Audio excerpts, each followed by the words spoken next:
So this is the tunnel cover off of the 92 or 91, whatever it is, with the 4-wheel drive. Figured to use it as a template, but I think I'm going to do straighten this panel out and just go right over top of the existing tunnel and cut a good chunk of that out, because we still have to put the top cover on the transmission with the shifter. So I need an access hole anyway, so we're going to clean this up and see how it turns out when we're done with it. Here we go.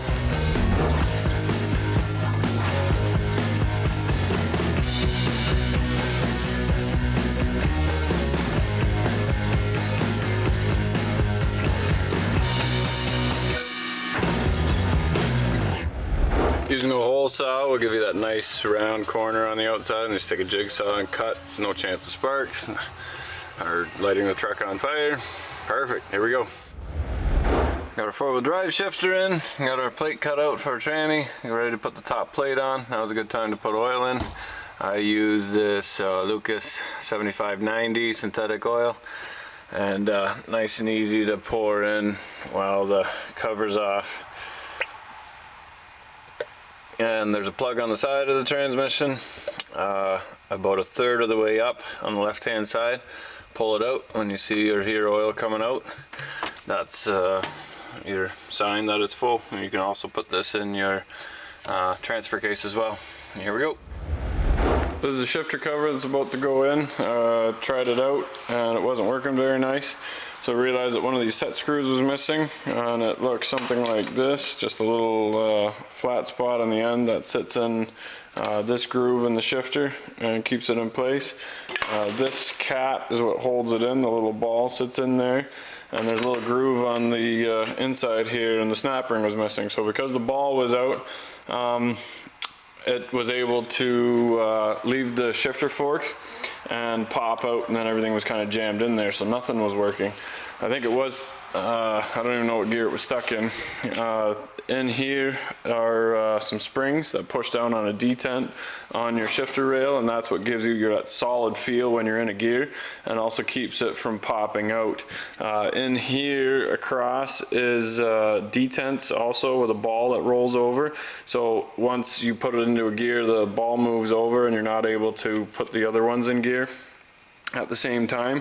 So if you're having an issue with that, I'm not sure if it's at the top or at the bottom, but we don't have to get into that. So I'm just gonna make one of those little set screws and see if I got an inside snap ring, and then we're gonna go from there. So here we go. So I found an Allen bolt with the same threads, and I just shaved the end of the threads off. I don't know if you can see that on the bolt, and then the collar or the shoulder here is where it bottoms out on, so it does measure the distance. It's good to go. So we'll take that out and see if that makes the shifter work any better. I gotta run to town and grab a snap ring, because of course I don't have one. So kind of want to move this truck, so here we go. Why won't the fan shut off? Oh, I plugged it into the under hood light instead of the connector for the fan.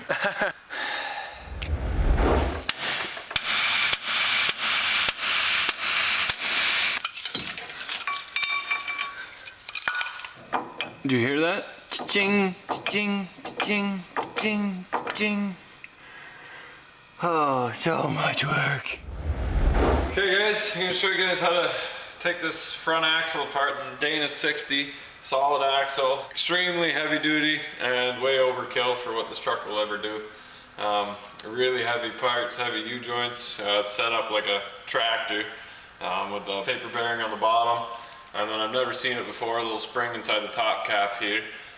So I don't know who's actually going to watch this video, because it was only in the 91 and 92, I think, trucks, maybe 90.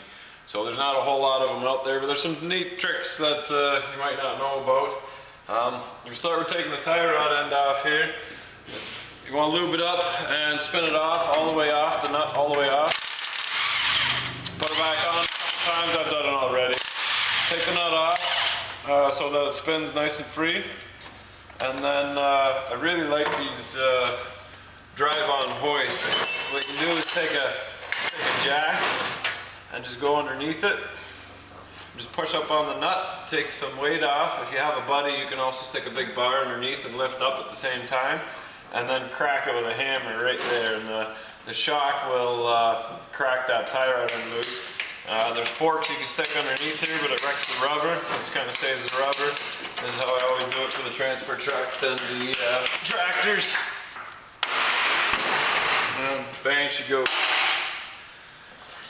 So by leaving the nut on a little bit, it doesn't come flying off, especially if you've got a buddy sitting on a bar. He doesn't bash his knees off the ground, or saves him a little bit. If you don't lube it up and the nut gets stuck on the end of the threads, what happens is you'll spin the ball in the tie rod end, and you'll be swaying because you won't be able to get it on or off.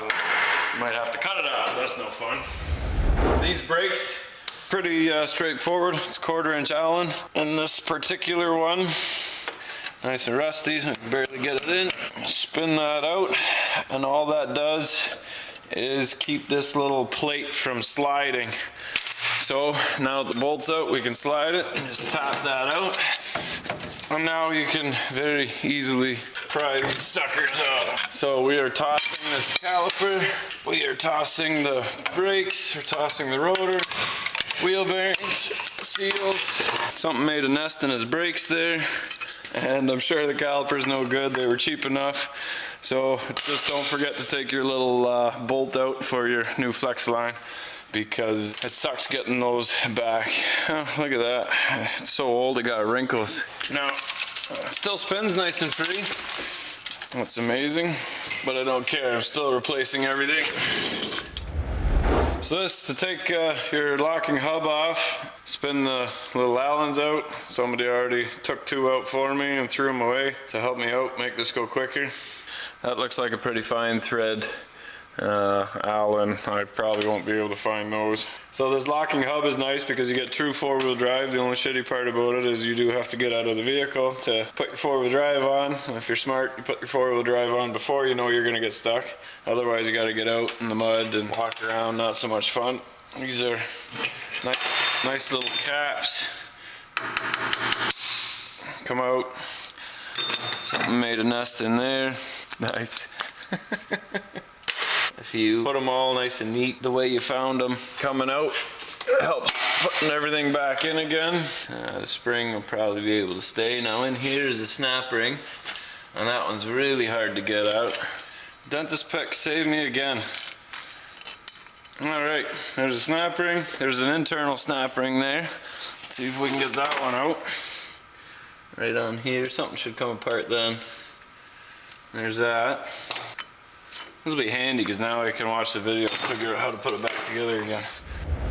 Now you can see a locking collar in here, and then if you can see that tab at the top here, that's not to fold over. Some of them fold over the locking nut so that it doesn't come out again, but that's your preload. So what you need is a tool like this, which is a socket which has these knobs on it.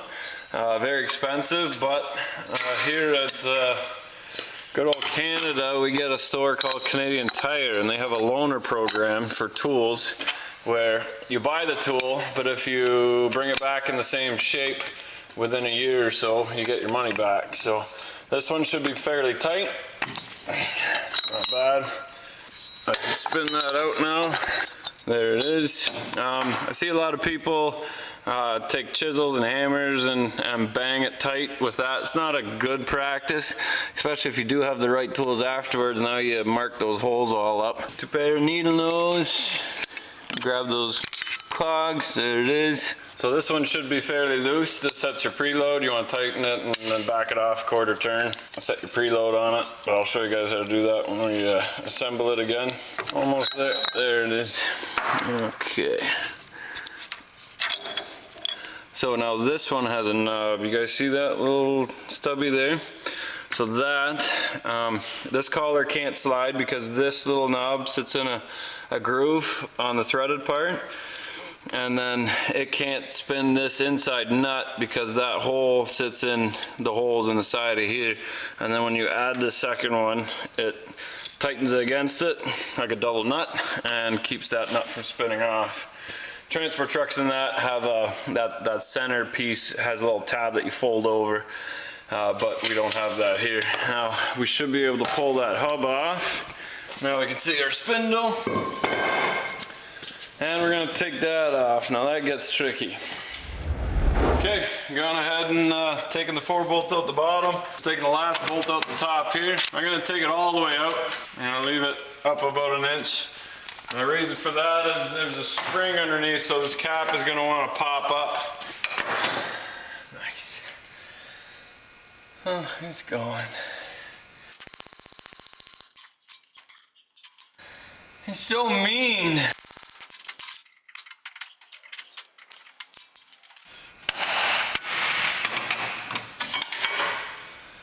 Dodge.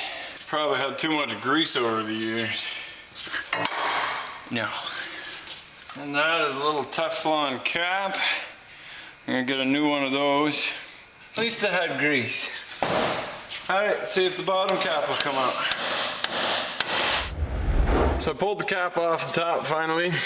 Studs are getting in the way of pulling this little taper piece out. So what you can do is double nut it and pull the nuts nice and tight. And then if you can line up the 2 sides, if not, you have to put a wrench on the bottom one and screw it all the way out. Now you can take your 2 wrenches and crack the nuts loose from each other and then put it on the next studs. So the problem I'm having now is that I can't flip this spindle up and over this tapered part that does the camber when you go around corners, because the axle shaft is sticking through here and it doesn't allow me to give enough to get over top. So I noticed that it's an Allen in the top, so I grabbed my biggest white Allen, and that obviously isn't going to do it. Went to my socket set, and that biggest Allen isn't big enough. So then I found my biggest, blackest Allen key, and that's not big enough, although it's getting close.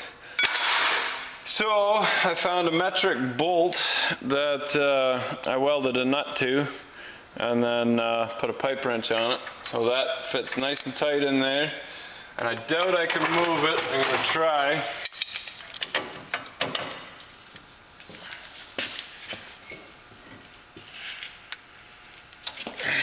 No. So the only way to get this off is to cut my U-joint in the back, and then I can slide it straight out, or I can, if I cut the U-joint, then the axle shaft will be separate, then I should be able to tip it out over, and most likely I'll have to heat that ear and give it a couple good bangs to crack that taper piece off so that I can reassemble everything. So here we go.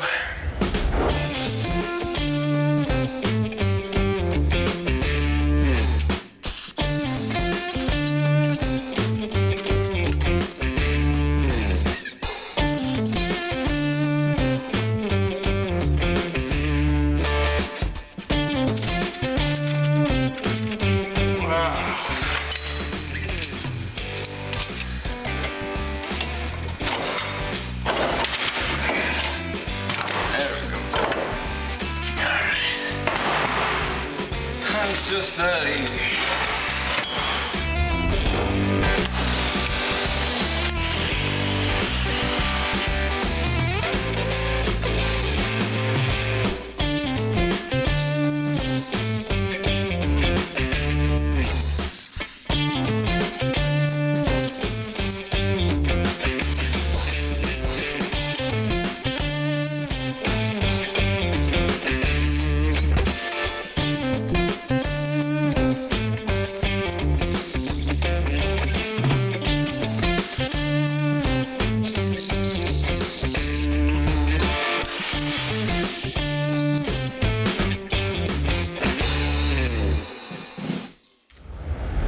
It's not too bad. You can see 3 little bite marks there and about 4 there. So a seal sits on the very bottom here, and then the actual tapered part sits on a Teflon piece. So just file those off and we're golden. So here we go. So follow a variety of projects that include conversions and repairs to anything from Ferraris to chainsaws. And check out the Tape Boss, my newest invention that's coming to market. And remember, if you're not filthy, you're not rich.